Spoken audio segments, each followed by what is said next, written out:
Now, an update on the CBS News investigation on the Iran war. For nearly 4 months, we've been looking into allegations that the Pentagon failed to make plans to protect American soldiers at a command post in Kuwait.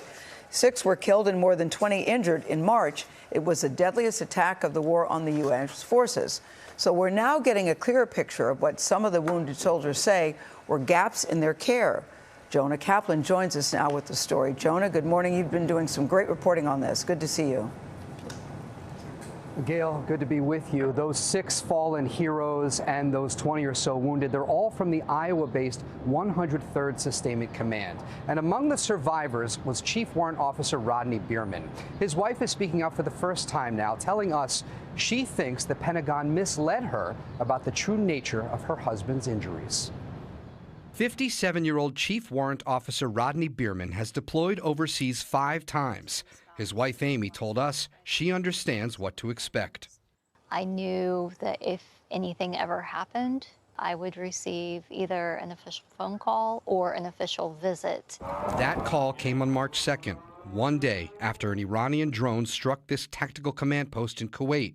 They told me that my husband's injuries were classified as not seriously injured. He was treated and released back to duty.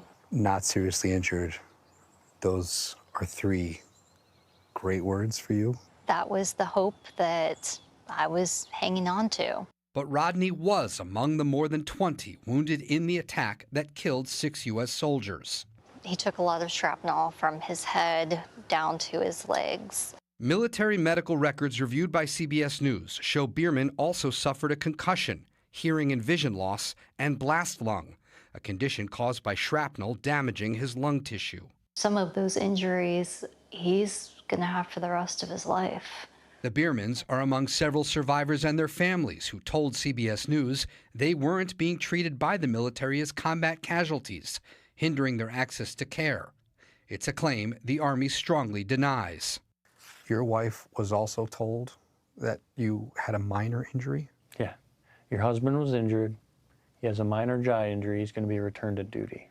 Sergeant First Class Corey Hicks was ripped apart by shrapnel from the blast and underwent multiple emergency surgeries at a Kuwaiti hospital.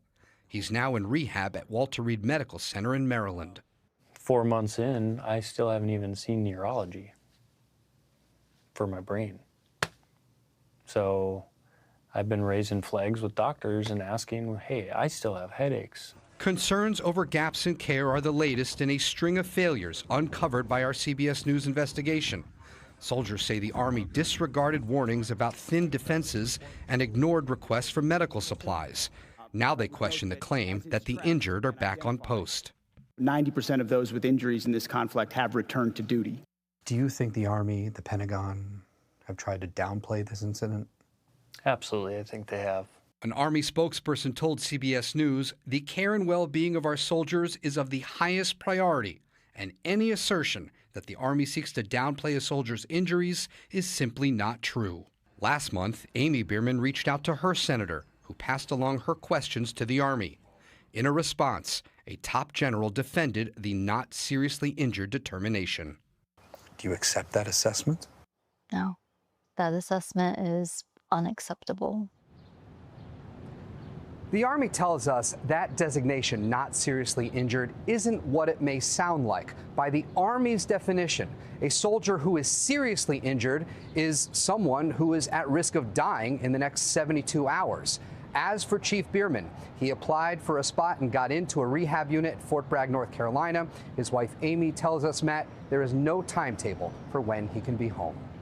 I think clearly, Jonah, there's some quibbles about the definition of seriously versus lightly injured. But what we can tell from your reporting is that these people will be carrying these wounds for the rest of their lives. And it raises the question of how many other soldiers are there like Bierman?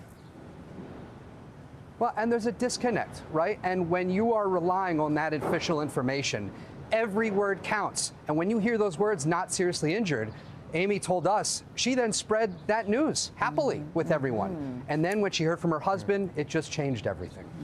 Psychological effects as well. Jonah, thank you so much for your reporting over multiple months on this story.